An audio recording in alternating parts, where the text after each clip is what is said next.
Assalamualaikum warahmatullahi wabarakatuh. Pemirsa Embun Sahara MS Ikhwanan Al-Kiram rahimakumullah. Bagaimanakah Islam memandang akal manusia? Dan bagaimana pula hubungan antara akal dan wahyu Allah Subhanahu wa taala? Simaklah penjelasannya dalam tayangan video berikut ini. Sesungguhnya akal tetaplah akal, sebuah anugerah besar bagi umat manusia untuk digunakannya berpikir dan berpikir. Akal bukanlah Tuhan, namun akal adalah makhluk yang diciptakan oleh Sang Pencipta. Dialah Allah Subhanahu wa taala yang Maha Kuasa dan yang Maha Tahu. Maka setahu-tahu akal tetaplah ia diciptakan oleh yang Maha Tahu. Sehebat-hebat akal tetaplah ia diciptakan oleh yang Maha Hebat. Dan secerdas-cerdas akal tetaplah ia diciptakan oleh yang Maha Cerdas.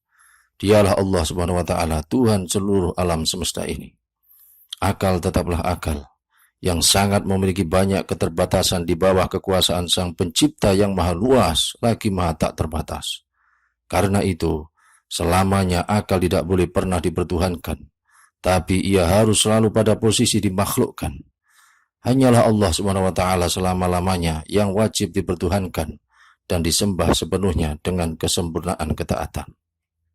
Sesungguhnya akal merupakan sebuah nikmat yang sangat besar. Tetapi nikmat wahyu jauh lebih besar daripada nikmat akal. Petunjuk akal adalah lebih tinggi dan lebih kokoh daripada petunjuk indera. Tetapi petunjuk wahyu jauh lebih tinggi dan lebih kokoh daripada petunjuk akal. Perbedaan antara akal dan wahyu adalah sama dengan perbedaan antara makom manusia dan makom Tuhan. Sesungguhnya indera manusia sendiri sangat rentan mengalami kekeliruan dan kesalahan. Sementara kerja akal sangat bergantung sekali kepada indera. Lalu, bagaimana mungkin akal manusia akan terjamin dari kesalahan, sementara indera sendiri tidak bisa luput dari kesalahan? Karena itu, atas kasih sayangnya yang sangat tinggi kepada umat manusia, Allah Subhanahu wa taala tidak membiarkan akal berjalan dalam kegelapan tanpa cahaya, di tengah-tengah luasnya bentangan alam semesta ini, dengan berbagai keajaiban dan misteri yang menyelimutinya.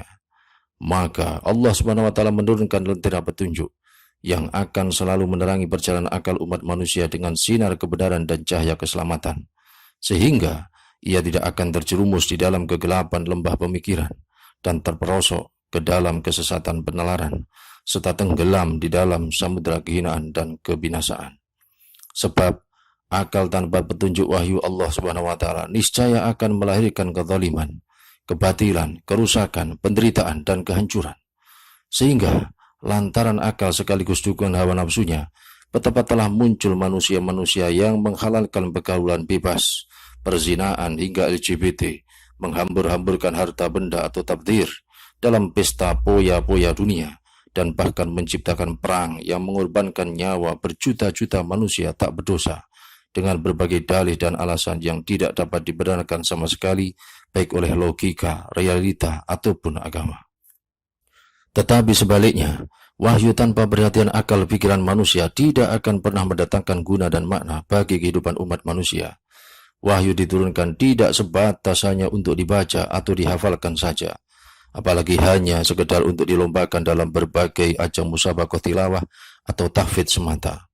Tapi jauh lebih dari semua itu, wahyu diturunkan oleh Allah Subhanahu wa taala untuk dipelajari dengan baik, dipahami dengan benar, direnungi dengan seluruh penghayatan, serta ditaati dan diamalkan dengan penuh ketulusan. Imam Al-Ghazali rahimahullah melalui pemaparannya yang sangat indah sekali telah menjelaskan tentang hal ini. Beliau mengumpamakan Al-Quran dengan matahari dan akal dengan mata penglihatan manusia. Orang yang hanya menggunakan Al-Quran tanpa akal pikirannya sama dengan orang buta yang dikelilingi cahaya matahari yang terang benderang. Tentunya tetap terasa gelap dan selalu gelap selamanya.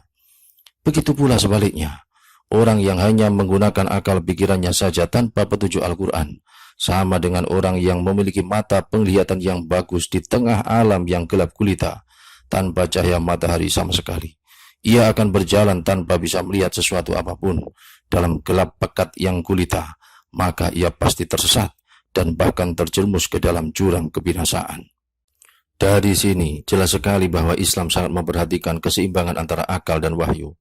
Ketika Islam mengharuskan umatnya agar berpegang teguh kepada Al-Quran dan hadis, Maka pada saat yang sama, Islam juga sangat menghargai akal manusia serta memerintahkan agar ia menggunakannya untuk berpikir dan merenungi ayat-ayat Allah Subhanahu wa taala, baik ayat yang tertulis berupa wahyu Al-Qur'an ataupun ayat yang tidak tertulis berupa alam semesta ini. Kita diwajibkan mentaati wahyu Allah Subhanahu wa taala yang tertuang di dalam kitab suci Al-Qur'an dan mentaati ajaran Rasulnya yang tertuang di dalam sunnahnya sebagaimana difirmankan oleh Allah Subhanahu wa taala. A'udzu billahi minasyaitonir rajim. Wa ma kana lil mu'minin wa la mu'minatin idza qadallahu wa rasuluhu amran ay yakuna lahumul khiyaratu min amrihim. Wa may ya'sillaha wa rasulahu faqad dhalla dhalalan mubina. Dan tidaklah patut bagi orang mukmin laki-laki dan perempuan apabila Allah dan Rasulnya telah menetapkan suatu ketetapan, lalu mereka masih memiliki pilihan yang lainnya tentang urusan mereka. Dan barang siapa mendurhakai Allah dan Rasulnya, maka sungguh dia telah tersesat dengan kesesatan yang nyata. Quran Surat Al-Ahzab ayat 36. Dan pada saat yang sama, kita juga diharuskan menggunakan akal pikiran kita untuk berpikir, mempelajari dan merenungi ayat-ayat Allah Subhanahu wa taala sebagaimana telah difirmankan dalam Al-Qur'an. A'udzu billahi minasyaitonir rajim. Inna fi khalaqis samawati wal ardi wa ikhtilafil laili wan nahari laayatil liulil albab. Sesungguhnya dalam penciptaan langit dan bumi dan pergantian malam dan siang terdapat tanda-tanda kebesaran Allah Subhanahu wa taala bagi orang-orang yang berakal. Quran Surat Al-Imran ayat 190. Allah Subhanahu wa taala juga berfirman, A'udzu billahi minasyaitonir rajim. وَسَخَّرَ لَكُم مَّا فِي السَّمَاوَاتِ وَمَا فِي الْأَرْضِ جَمِيعًا مِّنْهُ إِنَّ فِي ذَلِكَ لَآيَاتٍ لِقَوْمٍ يَتَفَكَّرُونَ. Dan Allah menundukkan apa yang ada di langit dan apa yang ada di bumi untukmu semuanya sebagai rahmat darinya. Sungguh dalam hal yang demikian itu benar-benar terdapat tanda-tanda kebesaran Allah bagi orang-orang yang berpikir. Quran Surat Al-Jathiyah ayat 13. Jelas sekali bahwa Islam adalah agama yang sangat menghargai akal. Islam memerintahkan manusia agar berpikir dengan selalu tetap mengikuti petunjuk wahyu dari Allah Subhanahu wa taala. Tanpa petunjuk Al-Qur'an, akal akan terjebak di dalam kegelapan, dan tanpa akal pikiran, Al-Qur'an tidak akan dapat diamalkan dengan benar di dalam kehidupan ini. Wallahu ta'ala a'lam bishawab. Wassalamualaikum warahmatullahi wabarakatuh.